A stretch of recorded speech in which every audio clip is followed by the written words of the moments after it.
আমাদের নতুন যে টপিকটা খুবই ভাস্ট একটা টপিক, সেটা হচ্ছে শব্দ থেকে অক্ষর। আমরা বেশ কয়েকটা প্রবলেম সলভ করবো এই টপিকের মধ্যে। তো প্রথমেই আমরা একটা অবজারভেশন একটু দেখে নিই। দেখো NPR এটা সূত্র আমাদের ছিল factorial n divided by factorial n minus r। আমি এখানে একটা ফাজলামি করি, সেটা হচ্ছে নিচে একটা জিনিস গুণ করি আর সেম জিনিসটা উপরেও গুণ করি। সাপোজ নিচে একটা ফ্যাক্টোরিয়াল r দিলাম, উপরেও একটা ফ্যাক্টোরিয়াল r দিলাম, কারণ নিশ্চয়ই কোনো আপত্তি নেই।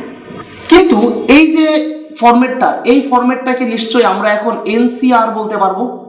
আর এখানে একটা ফ্যাক্টোরিয়াল r, এই সূত্রটা আসলে খুব সুন্দর একটা জিনিসকে ডিনোট করতেছে এটাই যে একটা বিন্যাস আসলে দুইটা স্টেপের একটা জিনিস। দুইটা স্টেপের কি? প্রথম স্টেপটা হচ্ছে এটা, সেকেন্ড স্টেপ হচ্ছে এটা। প্রথম স্টেপটা কি? প্রথম স্টেপ হচ্ছে n সংখ্যক জিনিস থেকে r সংখ্যক জিনিসকে বেছে নেওয়া, আর সেকেন্ড স্টেপ হচ্ছে ওই r সংখ্যক জিনিসকে সাজানো।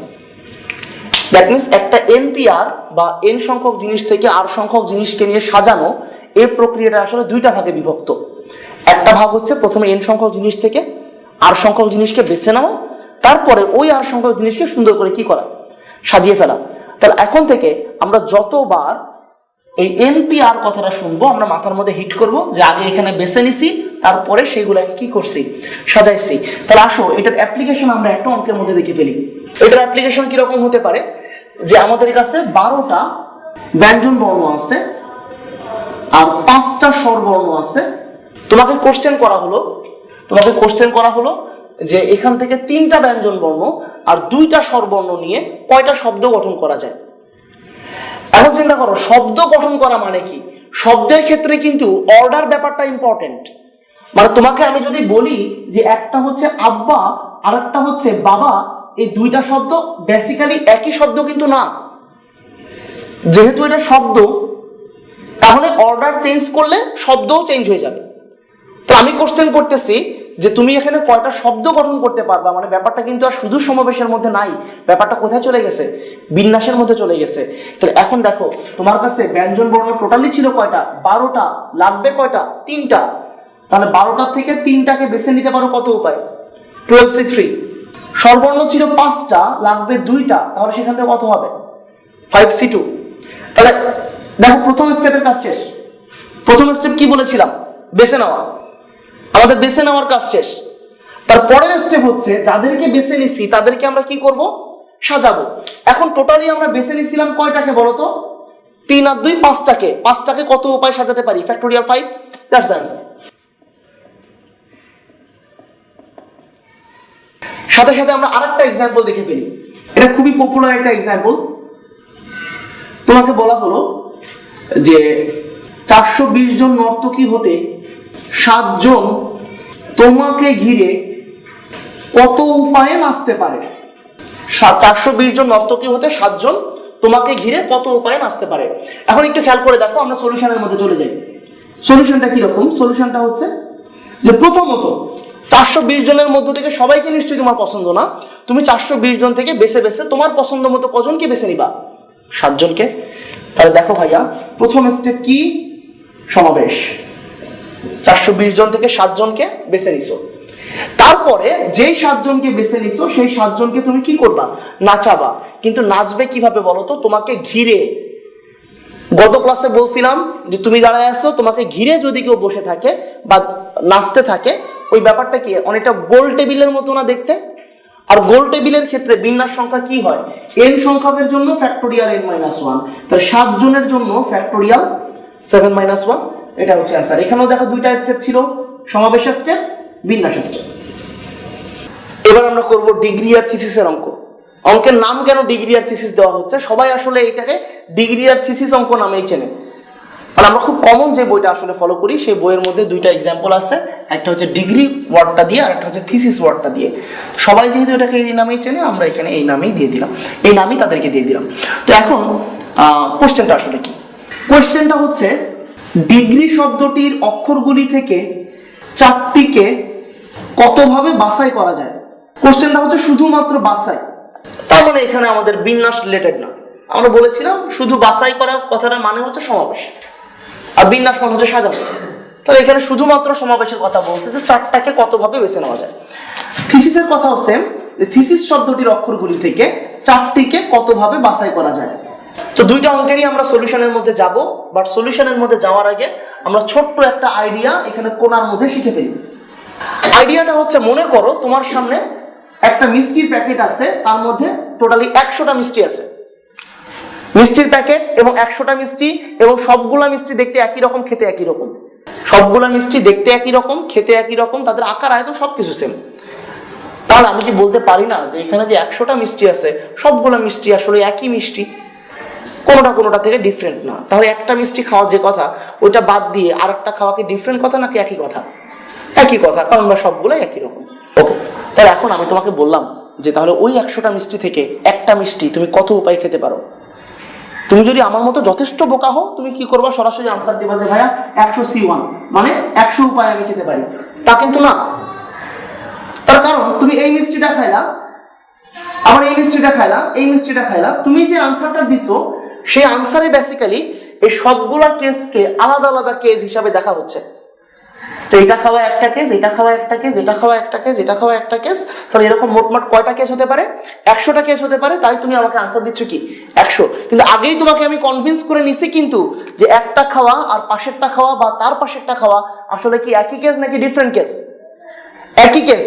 তাহলে এখানে যে 100টা কেস সম্ভব পরপর ভিন্ন ভিন্ন, ওই 100টা কেস কি আলাদা আলাদা কেস নাকি আসলে একটাই কেস? একটাই কেস না? তাহলে আমরা এই ক্ষেত্রে বলতে পারি যে আসলে এই 100টা মিষ্টি থেকে একটা মিষ্টি আসলে আমরা মাত্র এক উপায়ে খেতে পারি। এবার যদি আমি কোশ্চেন করি যে দুইটা মিষ্টি কত উপায়ে খেতে পারি, অনেকেই বোকার মতো আনসার দিয়ে দিবে যে ভাইয়া 100C2। তাও কিন্তু না। তার কারণ কি, তুমি মনে করো এই দুইটা মিষ্টিকে খাইলা, এটা একটা কেস। আর একজনের পাশের দুইটা মিষ্টিকে খাইলো, সেটা আর একটা কেস। কিন্তু দুইটা কেস কি ডিফারেন্ট কেস? না, কারণ এই দুইটা মিষ্টি খাওয়া যে কথা, এই দুইটা মিষ্টি খাওয়া একই কথা। তার মানে সেক্ষেত্রেও আসলে মোটমাট কয়টা কেস আছে বলো তো? এক উপায়। তাহলে একটু লিখে রাখো, n সংখ্যক একই জিনিস থেকে যে কোনো সংখ্যক জিনিস মাত্র এক উপায়ে বেছে নেওয়া যায়। এবার ডিগ্রি প্রবলেমটার সলিউশন আমরা আসো একটু দেখে ফেলি। প্রথমে ডিগ্রি শব্দের অক্ষরগুলোকে আমরা একটু সাজিয়ে লিখি। ডিজিআর তিনটা ভিন্ন ভিন্ন অক্ষর, আর তিনটা ই হচ্ছে একই অক্ষর, তাই এই জন্য আমরা তিনটা ই কি একটা বক্সের মধ্যে শো করতেছি। তো আমাদের রিকোয়ারমেন্ট, আমাদের এখান থেকে যে কোনো চারটা অক্ষরকে বেছে নিয়ে সমাবেশ করতে হবে। তাহলে আসো আমরা একটু কেসগুলো সাজায় ফেলি। একটা কেস হচ্ছে আমরা যেই চারটা অক্ষরকে বেছে নিব ওই চারটা অক্ষরই আসলে ভিন্ন ভিন্ন। তারপরের কেস হচ্ছে যে দেখো আমাদের কাছে ই কয়টা আছে? তিনটা। নট নেসেসারি যে আমাদেরকে মাত্র একটা ই নিতে হবে, আমরা কিন্তু তিনটা ই থেকে দুইটা ই নিতে পারি, ঠিক কিনা? তিনটা ই থেকে দুইটা ই নিতে পারি। আর লাগবে কয়টা অক্ষর? তাহলে আর লাগবে দুইটা। ই দুইটা চলে আসছে, আর অক্ষর লাগবে দুইটা। তাহলে আরেকটা কেস হতে পারে যে দুটি ই আর বাকি দুটি ভিন্ন। আর আরেকটা কেস হতে পারে যে তিনটা ই আর বাকিটা ভিন্ন। প্রত্যেকটা কেজের আন্ডারে সমাবেশ সংখ্যা আমরা এবার সাজিয়ে ফেলি। আমাদের প্রথম কেস চারটা অক্ষরই হতে হবে ভিন্ন ভিন্ন। খেয়াল করে দেখো আমাদের কাছে ভিন্ন ভিন্ন অক্ষর কয়টা আছে আসলে? ডি আছে, জি আছে, আর আছে, ই আছে। ভিন্ন ভিন্ন অক্ষর মোট আছে চারটা। ভিন্ন ভিন্ন অক্ষর আছে চারটা, একটা ই তিনবার আছে, সেটা আমাদের ফ্যাক্ট না। ভিন্ন ভিন্ন চারটা আছে। তাহলে এই চারটা থেকে চারটা অক্ষর কতভাবে বেছে নেওয়া যায়? অবশ্যই 4C4 এতগুলো উপায় বেছে নেওয়া যায়। এরপর প্রথমেই হচ্ছে আমাদের ই কয়টা লাগবে? দুইটা। আর ই আছে কয়টা? তিনটা। বলো দেখি তিনটা ই থেকে দুইটা ই কতভাবে বেছে নেওয়া যায়? আমি জানি দুম করে আনসার দিবা ভাই 3C2। তাহলে এখানে যে মিষ্টি নিয়ে এতক্ষণ ধরে বকবক করছিলাম এটা কেন? দেখো তিনটা ই কি একই জিনিস না? আমি বলেছিলাম অনেকগুলো একই জিনিস থেকে যে কোনো সংখ্যক জিনিস এক উপায় বেছে নেওয়া যায়। তাহলে তিনটা ই থেকে দুইটা ই কত উপায় বেছে নেওয়া যায়? এক উপায়। ওকে, ইনটু আর লাগবে কয়টা? আর লাগবে দুইটা ভিন্ন। তাহলে অক্ষর আছে তিনটা, ডিজিআর। এই তিনটা অক্ষর থেকে আমাদের দুইটা ভিন্ন অক্ষর লাগবে, তাহলে 3C2। সিমিলারলি এখানে আছে তিনটা ই, তাহলে বলো তিনটা ই থেকে তিনটা ই কতভাবে বেছে নেওয়া যায়? একভাবে। আর লাগবে অক্ষর কয়টা? একটা। ওই একটা অক্ষর এই তিনটা থেকে বেছে নিব, তাহলে 3C1। তাহলে এটা ইকুয়াল টু আসলে 1, এটা ইকুয়াল টু 3, এটা ইকুয়াল টু 3। তিনটা কেসকে যোগ করলে আনসার হবে 7। তাহলে আমরা 4টা অক্ষরকে 7 উপায় বেছে নিতে পারি। এবার আসো আমরা থিসিস প্রবলেমটার সলিউশনে চলে যাই। ডিগ্রি প্রবলেমের সলিউশনের পরে থিসিস প্রবলেমের সলিউশনটা আসলে কিচ্ছু না, খুব সোজা। থিসিসকে তাহলে একটু সাজিয়ে লিখি, THEISS। এসো ছক করি, কেস আর ডানে লিখি সমাবেশ সংখ্যা। একটা কেস 4টি ভিন্ন ভিন্ন, 4টি অক্ষরই ভিন্ন ভিন্ন। পরবর্তী কেস 2টি এস, বাকি 2টি ভিন্ন। এখানে কিন্তু আর কোনো কেস নাই, তার কারণ আগে না হয় 3টা ই ছিল বলে আমরা 3টার একটা কেস নিতে পারছিলাম। এখানে তো 3টা কোনো কিছু নাই, সর্বোচ্চই আছে 2টা, তো এই জন্য 2টা এস, বাকি 2টা ভিন্ন ভিন্ন। এখন খেয়াল করো 4টা ভিন্ন ভিন্ন। আমরা দেখি আমাদের ভিন্ন ভিন্ন অক্ষর কি আছে। দেখো টি আছে, এইচ আছে, ই আছে, আই আছে, এস আছে। এই 5টার বাইরে আমাদের কিন্তু আর কোনো অক্ষর নাই। এস 2টা আছে, ওটা আমাদের ফ্যাক্টর। তাহলে 5টা অক্ষর আছে ভিন্ন ভিন্ন, সেখান থেকে আমাদের লাগবে 4টা, তাহলে 5C4। তারপরে 2টা এস, এস আছে আমাদের কাছে 2টা এস থেকে 2টা এস কত উপায় নিতে পারি আমরা? 1 উপায়ে। আর লাগে কয়টা? আর লাগে 2টা অক্ষর, সেই 2টা অক্ষর বেছে নিব আমরা এই 4টা অক্ষর থেকে। তাহলে এই 4টা অক্ষর থেকে 2টা অক্ষর বেছে নেওয়া যায় 4C2 উপায়।